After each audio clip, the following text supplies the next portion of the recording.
ኧረ አሁን ቆይ ማን ነው በዚህ ጊዜ የሚታመነው? የቅርብ ሰው የምንለው የኛ ወዳጅ የምንለው ከጀርባችን ጠላት ከሆነ ማን ነው የሚታመነው? በጣም ያናድዳል። በቅጡ ይህንን እንኳን አያውቅም አብርሽ። የአብርሽ ጓደኛ የሆነው አቤላ በጓደኛው አብርሽና በሚስቱ ሩታ ላይ የሚያሴረው ሴራ ከባድ ነው። የደረሰኝ መረጃም እጅጉን ያስደነግጣል። ይህንን በቅጡ እንኳን አያውቅም አብርሽ። አሁንም ድረስ አብርሽ አቤላ ጓደኛ እያለ ነው የሚጠራው። እባካችሁ ይህ መልእክት እንዲደርስ ይሁን። ሁሉንም በዝርዝር እመጣበታለሁ። ትናንት በለቀቁት ቪዲዮ ገብታችሁ መመልከትም ትችላላችሁ። አብርሽ ሩታን ሰርፕራይዝ ለማድረግ አስቦ ወርቅ በሰጣት ሰዓት ላይ አብርሽ አቤላ እና ሲለው አቤላ ሊመጣ ፈቃደኛ አልነበረም። ይህን መረጃም ቀድሜ ነግሬ ነበረ። ይኸው አብርሽና ሩታ ደስታቸው እንኳን አንድ ቀን በቅጡ ሳያድር ዛሬ ደግሞ ሩታ ይህንን ወርቅ ይዘህልኝ ውጣ ብላ ተናዳ ስትናገር ነበር። ከዚህ ሴራ ጋር ከዚህ ጉዳይ ጋር በጣም ብዙ ነገር ሲጠነስስ የነበረው አቤላ በማስረጃ ተይዟል። ሁሉንም በዝርዝር አሰማችኋለሁ። እባካችሁ ይህ ጉዳይ አብርሽና ሩታ አሁንም አላወቁትም። አብርሽና ሩታ አሁንም ቢሆን በየዋህነታቸው አንድ ነገር ነው የሚመለከቱት። ሩታ እየደጋገመች ይህን ወርቅ አውጣልኝ፣ የሄርሜላ ሴራ ነው፣ ሄርሜላ ለኔ ለምንድን ነው የምትሰጠው ብላ ነው በንዴት ስትናገር የነበረው። አብርሽም የሄርሜላ ሴራ አይደለም እያለ ነው ሲመላለሱ የነበረው። ከዚህ ጀርባ ግን የቅርብ ወዳጃቸው ከነሱ እጅ የበላ የጠጣ በደጉም በክፉም ጊዜ አብሯቸው የነበረው አቤል የተባለው ግለሰብ ብዙ ችግር ውስጥ ብዙ ሴራ ውስጥ እጁ እንዳለበት ነው መረጃው የደረሰኝ። እባካችሁ ይህን ጉዳይ አብርሽና ሩታ አሁንም ካላወቁ ከባድ መበጣበጥ ውስጥ ነው የሚያመሩት። ስለዚህ ከውስጣቸው ያለውን አቤላን ካልነቁበት፣ ይህን መረጃ ካልሰሙ ሌላ ነገሮች ስለሚገቡ እባካችሁ መረጃዎቹ በተለያዩ ቦታዎች እንዲሰራጭ ይሁን፣ ይሄ ጉዳይ እንዲሰማም ይሁን ሙሉን በዝርዝር አሰማችኋለሁ። ወርቁ ከተሰጠ በኋላ አብርሽና ሩታ በድጋሚ እንዲበጣበጡ እንዲሁም ሩታ በጣም እንድታዝን ስላደረገበት የአቤል ሴራ በዝርዝር አስደምጣችኋለሁ። በውስጥ ነው ጉዳዮች ሁሉ የደረሱኝ። ሰላም ውድ የሀገሬ ልጆች፣ በሩታ በሰሞነኛ ሁኔታ ተደስታችሁ መኪና ሲሰጣት ወርቅ ሲሰጣት ለራሳችሁ እንደተደረገ ቆጥራችሁ በሰው ደስታ ስትደሰቱ የነበራችሁ ቀን የሀገሬ ልጆች እውነት ፈጣሪ አምላክ በያላችሁበት ጤናችሁን ይስጥልኝ፣ ያሰባችሁትን ያሳካልኝ። የእውነት እናንተም ለሰው እንደምትመኙት ደስታ ደስ የሚያሳይ ነገር በህይወታችሁ ይቅጠማችሁ። ይቺ አባባሌ ምርቃቴ ከተመቻችሁ እስቲ ቪዲዮን ላይክ በማድረግ ፍቅራችሁን አሳዩኝ። ሰብስክራይብን በማድረግ ቤተሰቤ ሁኑኝ። እንደናንተ አይነት ቅን ኦዲየንስ የትም አይገኝም። ሰብስክራይብ ማድረጉ አይረሳ። ቀጥታ ይዤ ወደ መጣሁት ዝርዝር መረጃዎቼ አመራለሁ። እንግዲህ አብርሽ ለሩታ ወርቅ ባደረገበት በደስታው ቅጽበት ላይ የቅርብ ጓደኛቸው የሆነው አቤል በቦታው አልተገኘም። ይህንን አስመልክቶ እኔ የሚገርማችሁ ከዚህ ቪዲዮ በፊት በለቀኩት ጉዳይ ያልሄደበትን ምክንያት በደረሱ መረጃዎችም ሳወጣ ነበር። ዛሬ ደግሞ እነዛም መረጃዎች ጭራሽ የሚደግፍ መረጃ ነው እጄ ላይ እየመጡ ያሉት። ሩታ ሁሉ ይህንን ወርቅ ይዘህልኝ ሂድ እያለች ሁሉ ስትናገር ነበረ። ታዲያ ከዚህ ጉዳይ ጀርባ ያሉት ሁለት ነጥቦች ናቸው፣ ከባባር ነጥቦች። እሱንም ነው የማሰማችሁ። እንግዲህ ቀደም ብሎ አብርሽ ምንድን ያደረገው ሰርፕራይዝ ለማድረግ ሲያስብ ሩታን ፈረንጁንም ነግሮት ነበረ።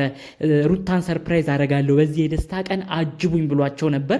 ታዲያ በዛ ጊዜ አቤል ተናዶ በቃ ያለበት ውስጣዊ ሰላሙ ራሱ ተናግቶ በቃ በጣም ስለተናደደ እንደማይመቸው አውቆ ነገረው። ከዛ አብርሽ በቃ ያው እንዳያችሁት ቪዲዮ ላይ ለሩታ ወርቅ ሲሰጣት 4 ጓደኞቹ አሉ። ፈረንጁ ሁላችንም የምናውቀዋለን። ታዲያ እነሱ ተሰብስበው ብቻ ነው ለሩታ ወርቅ የሰጡት። አቤል በዛ ፕሮግራም ላይ አልተገኘም። 1 ነጥብ በስርዓት ያዙ። ከዛ በመቀጠል በዛኑ ቀን ደግሞ የተለቀቀ ሌላ ቪዲዮ አለ። ሌላኛው ቤት ላይ ምንድነው ያደረገው? የአብርሽ የቅርብ ጓደኛ የተባለው የሩታ አዛኝ የነበረው የሁለቱ ወዳጅ ነው የተባለው አቤል ጓደኛቸው ከሄርሜላ ጋር ሆኖ ቪዲዮ ሰርቶ ነበር ከሌሎች ጓደኞቻቸው ጋር ሆነው። ጋር ልብ ብላችሁ አድምጡልኝ። አብርሽ በክብር ሲጠራው ወርቅ ላረግ ነው ለሩታ በደስታችን ቀን ተገኝ ሲለው አልችልም ብሎ እሱ ግን የተገኘው ሌላ ቪዲዮ ላይ ዩቲዩብ ላይ ተለቆ የነበረው ቪዲዮ እንደተመለከታችሁት ከሄርሜላ ጋር ሆኖ ሄርሜላ አንቺ የታመምሽበትን ነገር ሁሉ ለአብርሽ ንገሪው፣ የደበቅሽውን የዶክተሩን ምርመራ የዶክተሩን ውጤት የሚመለከተው ሰው አብርሽ ነው መስማት ያለበት እያለ ሲናገር ቪዲዮ ላይ ሁሉ ተመልክተናል ማለት ነው።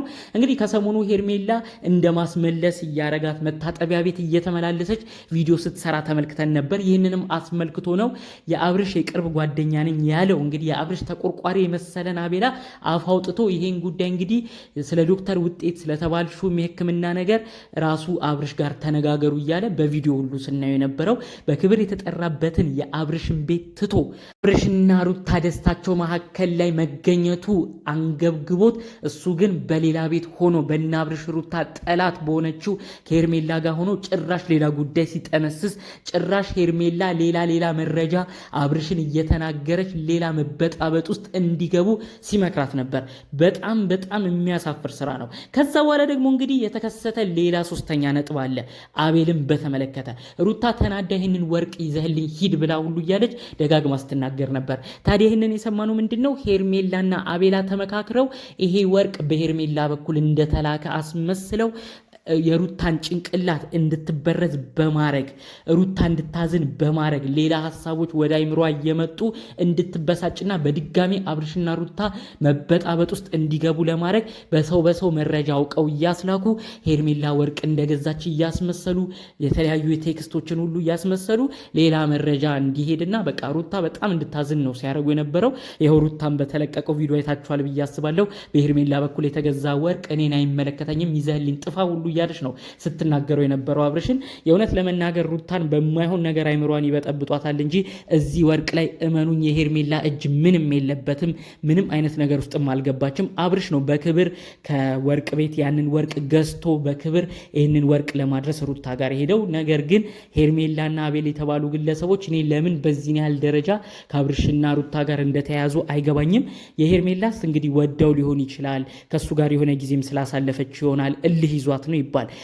አቤላ ግን ከአብርሽም ከሩታም እጅ አልበላህም። አብርሽ አንተ በታመምክበት ጊዜ እኮ ከቡታጅራ ሮጦ መጥቶ ጓደኛዬ አይዞ አለውልህ ብሎ እኮ አንተን የተንከባከበ ነው። እንዲሁም ሩታ ራሱ በዓል በሆነ ቁጥር አቤላ ብቻውን ይሆናል አይክፋው እኛ ቤት ይምጣ እያለች አብርሽን እየጨቀጨቀች እኮ ብዙ በዓል በክብር ያሳለፍከው ከአብርሽና ሩታ ጋር ነው። አብርሽና ሩታ እኮ እንደ ቤተሰብ ነበር የሚያዩ። ቆይ ምን አይነት ሴራ ይዞህ ነው ዛሬ ፍንቅል ብሎ በተለያዩ ቦታዎች እነሱ ላይ የምታደርገው ነገር እስኪታወቅብህ ድረስ በዚህ ያህል ደረጃ የደረስከው? ለምንድነው በጓደኞችህ አብሮ መሆን የተናደድከው? ምንድነው እንደዚህ እንድትሆን ያረገ? የቅርብ ጓደኞች የራስ ጓደኞች እነ ፈረንጁ ራሱ ደንግጠው አንገትህን አንቀው አንተ ልጅ ምንድነው ችግር? ሄርሜላን ለምንድነው ልያያያስክ ከአብርሽ ጋር እንድትፋጠጥ ከሩታ ጋር እንድትጣላ የምታደርገው? ምንድነው አብርሽና ሩታ እንዲለያዩ ሄርሜላን የምትጀነጅነው እያሉ ነው አንተ የቅርብ ጓደኞች እነ ፈረንጁ ሁሉ ሲጠይቁ ሲያፋጥጡ የነበረው። እባክህ ወንድሜ ንቃ። ለምንድነው ሄርሜላን ማገዝ የፈለግከው? ከሁሉም በፊት ከነ ሄርሜላ ማስቀድመህ እኮ አብርሽና ሩታን ነው የምታውቀው፣ የነሱ ወዳጅ ነበር። ምንድነው ዛሬ ላይ የቀየረ? እኔ ለሁሉም ጥያቄ ይሄ መልሱ ያንተ ነው መሆን ያለበት። እኛ ኦዲየንስ ከአቅማችን በላይ ነው፣ መልስ መስጠትም አቅቶናል። ብቻ ያሉት ነገሮች በጣም የሚያናድዱ ናቸው። ይህንን ጉዳይ መረጃው በተለይ አብርሽና ሩታ ነቃ እንዲሉና አሁን ላይ ብዙ ሰው ማብዛት እንደሌለባቸው ባካችሁ መረጃውን አሰሙልኝ። ከሄርሜላ ባልተናነሰ መልኩ እነሱን ሊበጠብጥ ግን የተዘጋጀው አቤላ እንደሆነ ዛሬም በስርዓት ይወቁ። ከወርቁ ስጦታ ጀምሮ መምጣት ያልፈለገው በደስታቸው ቀላል መገኘት ነበር። አሁን ደግሞ ወርቁን ሌላ ሰው ሄርሜላ እንደሰጣት አድርጎ ከሄርሜላ ጋር ተመሳጥረው እያሶሩ ለሩታ መጥፎ ነገር እየነገሩ ነው። እሷ አልበቃ ብሏቸው ደግሞ ጭራሽ እንግዲህ ሄርሜላ የሆነ ሚስጥርን ለአብርሽ ልትነግር እያስመሰሉ እንደ ማርገዝ ምልክትም ለአብርሽ እንድትናገርና ሌላ መበጣበጥም እንድትፈጥር ሁሉ እየጀነጀናት ነው የሚገኘው። ስለዚህ ባካችሁ ንቁ ለማለት እፈልጋለሁ።